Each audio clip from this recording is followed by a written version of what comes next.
So In the Heights is continuing to be in massive trouble. This movie is nothing but a big failure. So In the Heights is a movie that came out a couple of days ago, and all of the critics were shocked that this perfect movie, like Booksmart, which was also praised by the critics as a perfect movie, bombed at the box office. It seems that the critics have really no real influence over which movies really are successful and really flop at the box office. The fact that this movie did comparable to Peter Rabbit was got mixed reviews can say all you can really say about movies that the critics like. They're garbage, and they all are, and most of them are complete garbage. So HBO Max is not to blame for the In the Heights movie bombing at the box office because nobody wanted to see the movie. Okay, when no one wants to see something, it means nobody is gonna care, and they are now they're doing the whole thing like they do with every other woke box office failure. They are blaming racism, of course, the big boogeyman, because they cannot blame the pandemic anymore. They cannot, because A Quiet Place Part 2 was extremely successful. And also, you can also just say, yeah, Godzilla vs. Kong, pretty successful. Yeah, it did worse than Godzilla King of the Monsters, but again, that was probably expected considering how Godzilla movies are not known for their legs, and considering how King of Monsters did disappoint the boring critics, because the critics don't understand what a good movie is. They'll say movies like Alita Battle Angel, Godzilla, King of Monsters, and Sonic are not that great, but they'll call this a masterpiece. They'll call Captain Marvel a masterpiece, and of course call Cuties a masterpiece. Okay, but with critical agreement or Oscar buzz, because of course they're gonna nominate this for Oscars because it's woke and it's diverse. Okay, it's still be lost to A Quiet Place Part 2, where everybody agrees is a better movie. Where it shows even by the box office. A Quiet Place Part 2 has been out for 3 weeks. And the fact that people don't want to see this, the same thing can be said of Cruella. Nobody likes Cruella. And same thing of Wonder Woman 1984. Wonder Woman 1984 might be because of the pandemic, but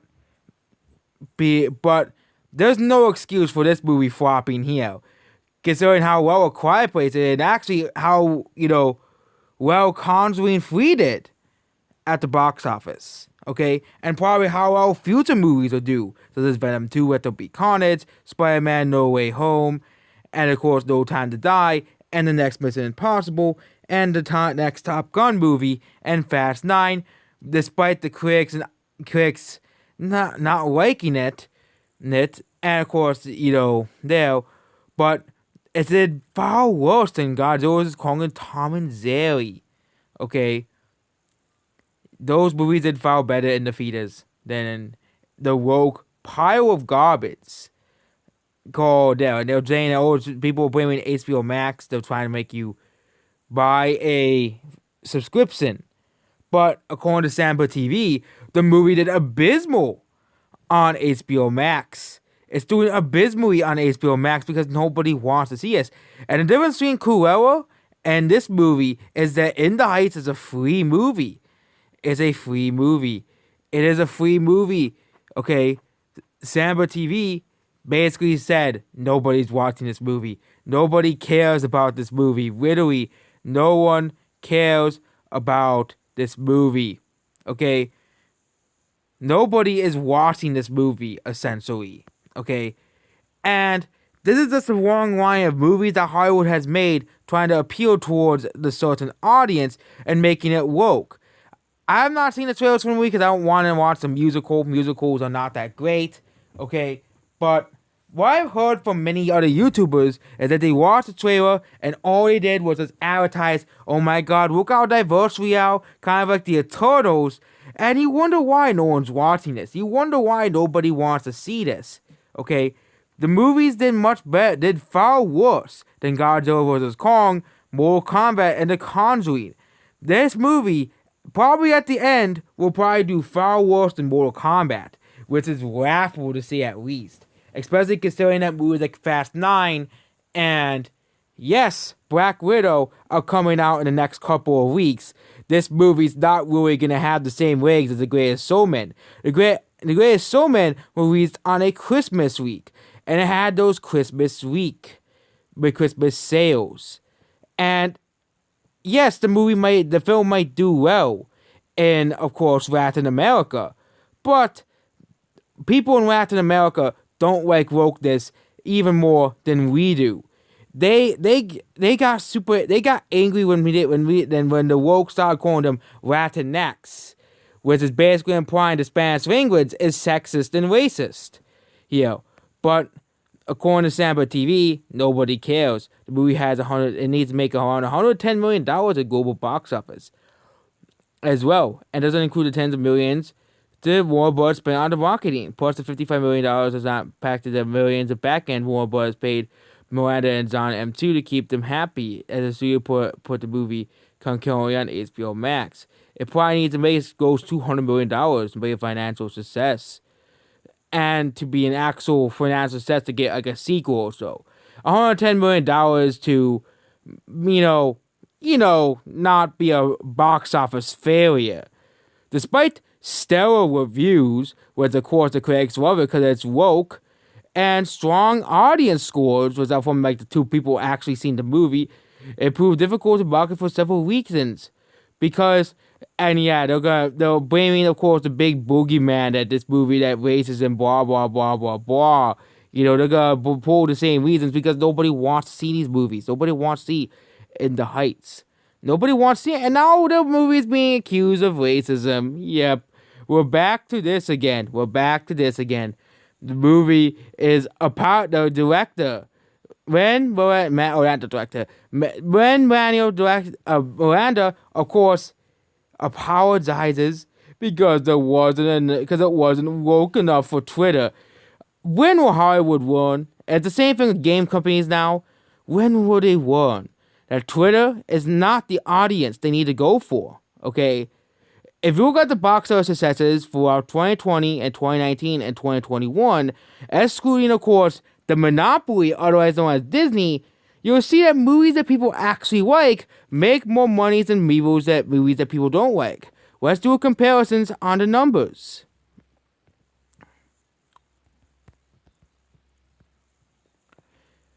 So on the numbers, we're gonna go here, and I'm going to search up a movie that people might be familiar with. Okay, Alita Battle Angel.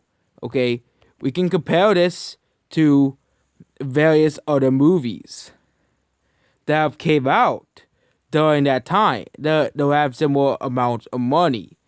Okay, Alita Battle Angel made $401 million. $405 million if you on Box Office Mojo and Wikipedia. But if you compare this movie to, let's just say, Tornado Dark Fate, this movie did far better worldwide than Dark Fate. Both movies but Dark Fate carried a higher budget than that, and we can pull up Dark Phoenix, another movie that came out after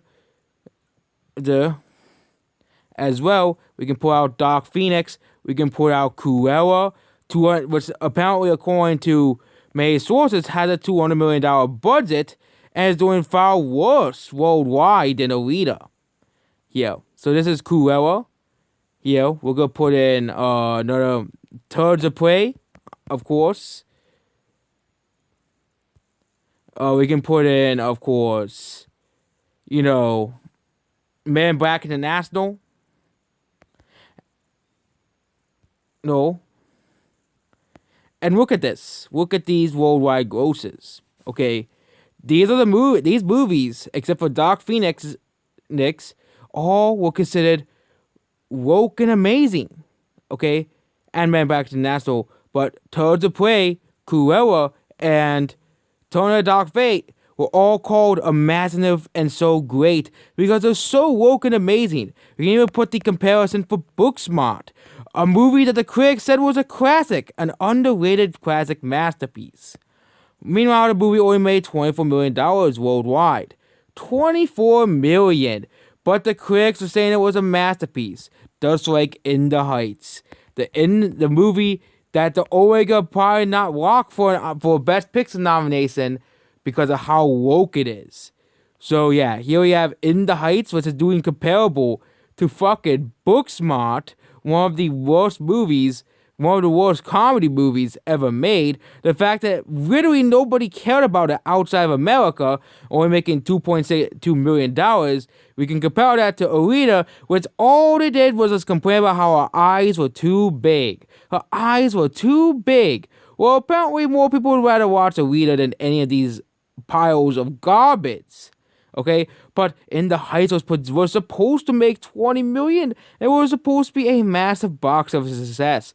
But nobody wants to see these garbage movies. Okay, we don't even have to talk about Alita Battle Angel. Okay, we can put in another movie that the critics hated, and that was Sonic the Hedgehog. I guess it's Japan. So yeah, Sonic the Hedgehog. Look at how much money Sonic the Hedgehog has made. But the critics were saying, oh my god, you shouldn't be listening to the fans. You shouldn't be listening to the fans. You should listen to the real fans. Was it a course of 5 people on Twitter? Guess what? How much movie Sonic made worldwide? It made more money than all of these trash fires. Okay? Same thing with the other movies I put up. Okay? Sonic did much better than all these guys and is actually getting a sequel. Unlike all these movies except for Cruella, because of course Disney is stupid. But if you look at the box office, okay, movies that people actually like are doing better. We're gonna compare this to A Quiet Place, okay, Part 2. Okay, Quiet Place Part 2 made $12 million. Number 1 movie of the week. Okay, let's compare this to movies that people don't want to see. Okay, Spirit Untamed and In the Heights and Peter Rabbit 2, as again, Peter Rabbit 2 is doing much better in the UK than it is in the USA. I think Godzilla vs. Kong should reach $100 million. That's gonna probably, it's pretty close to $100 million, but we're not talking about Godzilla vs. Kong. Okay? But In the Heights is barely doing better than Peter Rabbit. Peter Rabbit was supposed to do far worse than In the Heights. Far worse.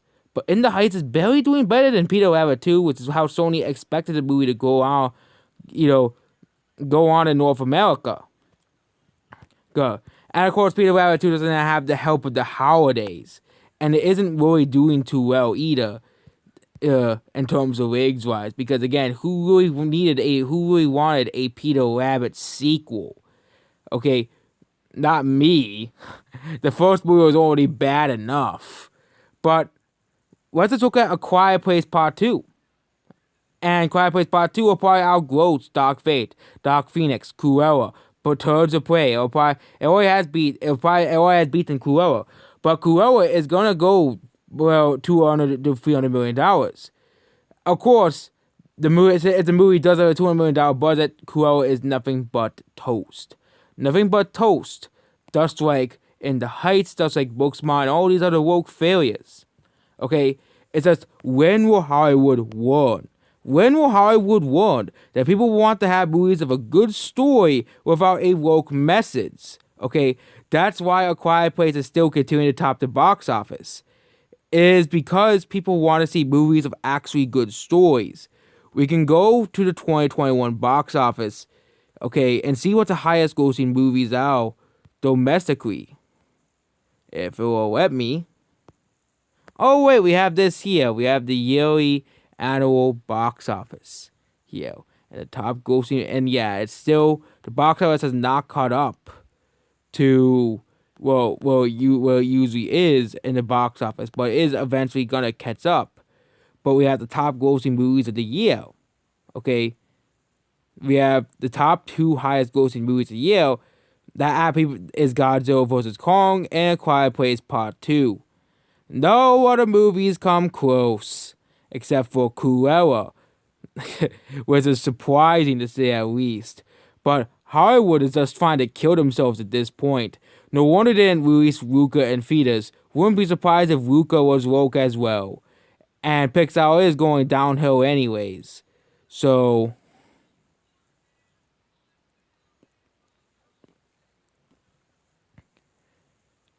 So yeah, there we go about the box office. It just seems that we were right the whole time. The whole time. We were right the whole time about about movies like Cruella and In the Heights. People don't want to see Cruella and In the Heights. Nobody wants to see those movies, okay? Despite how the critics say they're smart and great, we already have movies like Booksmart that nobody cares about. Nobody remembers. Okay? No one bought that movie. If you look at the best selling movies, Blu-rays, Booksmart was not among them.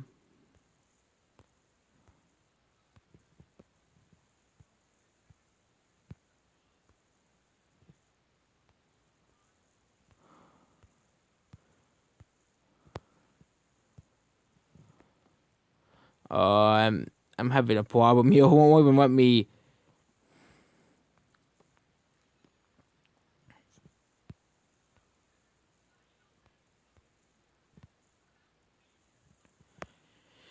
Here we have the annual box office.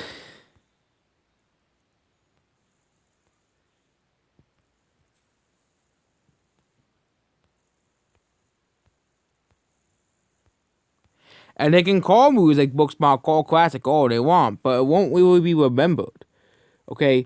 No one will remember Plan B either. No one's gonna remember that movie. I forgot even that movie existed. Okay? All of the and the sad thing is there's lots of better movies that came out in 2020, but 2019. But of course, there are dumb people who still listen to Rotten Tomatoes because yeah, there were people who still sadly listen to Rotten Tomatoes. There's a lot of movies that are actually good or decent that bombed because they would rather listen to Rotten Tomatoes. And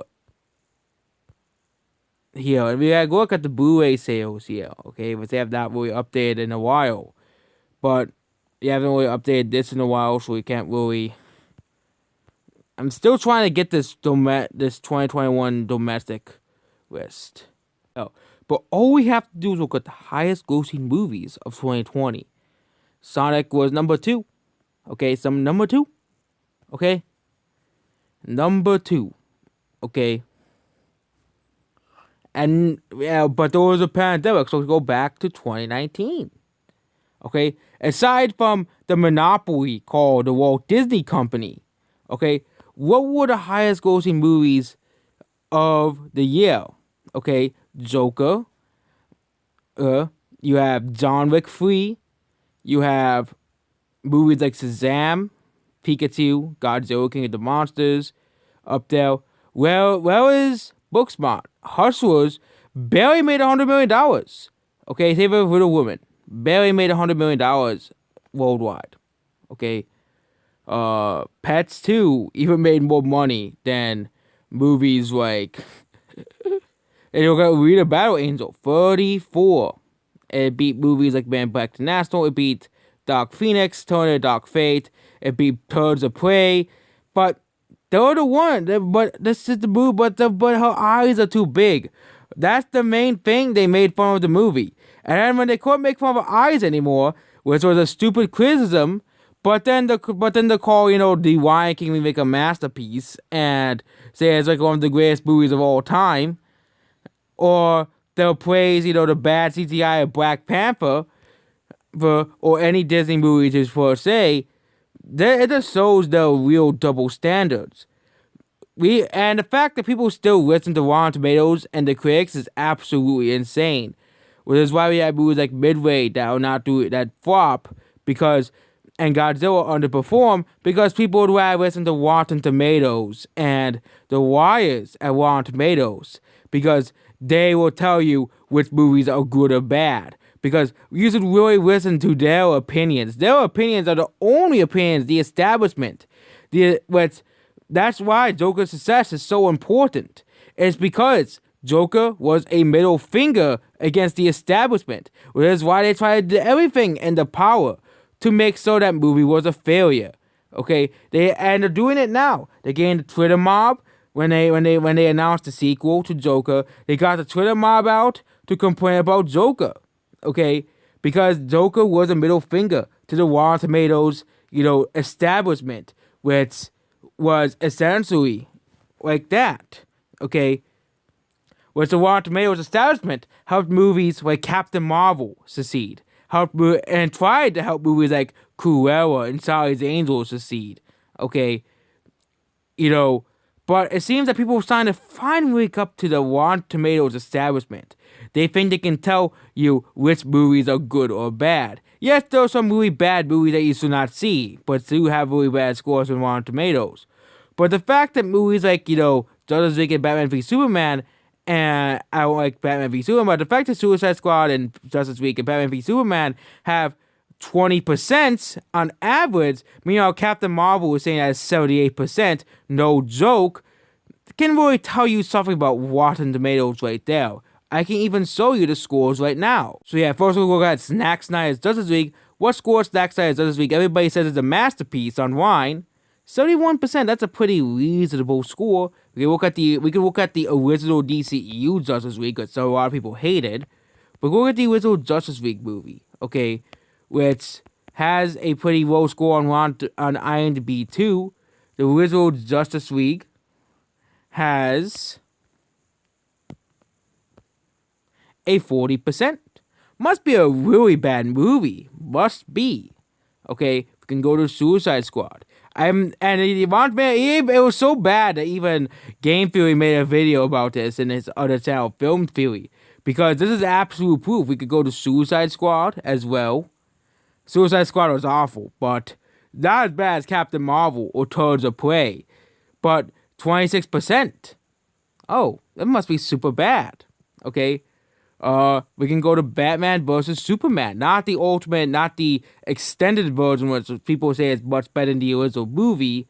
That's what they sort of released in theaters. Sort of released the extended version. But Batman vs. Superman, what score does it have? 29%. Now let's see what score Captain Marvel has. What score does Captain Marvel have by the critics? Okay.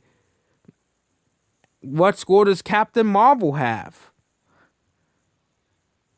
Oh, I actually gotta wait for it to load. 79%. Oh, totally like there's no bias here. Okay. And even so Suicide Squad below. Totally like there's no bias towards Disney. No bias towards Captain Marvel. The fact that now Disney movies massively get good reviews or even like the worst movies makes so they don't have the same scores is just absolutely hilarious. Oh yeah, and Infinite's a flop, but it would have flopped if it was released in theaters. Don't want to release that in though. But look at Captain Marvel, 79%. Okay, in my opinion, the movie is far worse than Suicide Squad, Batman v Superman, and most likely the entire DCEU. Yes, even worse than Birds of Prey. That's the big debate. Which is worse, Birds of Prey or Captain Prank? I can't really decide because both are a pile of shit. Okay? And the fact that one of the highest rated DCEU movies is Birds of Prey can really tell you something about the critics. The fact that this pile of shit has a higher score than Zack Snyder's Justice League can all tell you about Rotten Tomatoes and their awfulness. This movie is a pile of garbage, but this has a 79% on Rotten Tomatoes. How does this have a 79%? And of course, they honor the audience scores ever since the whole Captain Marvel thing, because they couldn't accept the fact that people wouldn't want to watch Captain Marvel and didn't like the movie, so they just called it review bombing and said you're not allowed to have your own opinion on Rotten Tomatoes without a verified score. Okay, and we can compare. Okay, Zack Snyder's this week, which has a 71% on Rotten Tomatoes. Okay, Zack Snyder's this week was apparently, according to the Rotten Tomatoes establishment, is worse than Birds of Prey. Worse than that awful pile of garbage. Okay? Or movie like In the Heights having a 96%. I haven't seen In the Heights. But it's probably just another pile of garbage, just like Booksmart, that's propped up by the critics and IMDb critics, which are no different than the actual critics who, think they can decide which movies are good or not. And now the critics basically just does it based off how woke a movie is. And it's not really, oh yeah, is a movie good or bad? It's basically just says, you know what? Is it woke or not? If it's not woke enough for us, let's give it a worse score. If it's not woke enough and if it actually is a good movie, no, that's not good. So if a movie actually has a bad score now on Rotten Tomatoes, talking about new movies, it might actually be a masterpiece. Because you never know. Rotten Tomatoes might have just said the movie's not woke enough, is too offensive, and they say the movie's bad. There's a case of this movie is nowhere near a masterpiece, but this is the case of The Poopy Peppermint. Have you heard of that movie? Haven't? Oh yeah, that's because Rotten Tomatoes said it was a pile of garbage. Why did Rotten Tomatoes say this movie was a pile of garbage? Was it because the movie had bad acting, bad characters, and bad villains or something? No, because the villains were the cartels. Yep. That's why this movie is so bad. That's why this movie is so horrible. Because the Rotten Tomatoes establishment said the movie's too racist, so bad, 0 out of 10, moving on to the next movie. Okay? And it's just ridiculous that people still trust the Rotten Tomatoes establishment. People still trust these people on Rotten Tomatoes. It's absolutely joke of a site. And you see all these, woke critics saying, oh my god, the movie's so racist. You can see some of these reviews too, saying how it's racist and how offensive it is to Hispanics and how this movie's super offensive to Hispanics and blah, blah, blah, blah, blah. And these are the top critics. Yeah, the top critics are calling the movie bad just because it's too racist for them. And a similar example, we're not even go to political movies, is Rambo 5, or Rambo Last Blood, or Rambo 5 Last Blood. Oh yes, this movie is even nominated for Razzies. Why? Same reason. It's like there was just absolutely here. But here we go. The same thing. The movie is racist. It's racist, so it cannot be good. Okay, the movie is racism. It's a bad movie because it's a pro-orange man movie. Oh. And it's just absolutely ridiculous that people still trust Rotten Tomatoes, especially after this movie really gained bad reviews because the critics got too offended by the movie. It was literally a year after the Peppermint movie released, and the critics did it again. Okay, and wouldn't be surprised if a movie comes around this year and it's the same thing. They're going to call a movie racist and give it super low scores and try to tell you, don't watch this movie because it's too racist towards Twitter. Twitter will be offended over the movie. And they will cry and whine over it. And there we go. So, In the Heights is another failure at the box office, as I already explained. It seems that we are winning. We are winning the box office war. We are winning the box office war against Rotten Tomatoes. And the idiots that run this site, the idiots who think they can determine whether if a movie was good or bad. And that's basically about this video. Goodbye.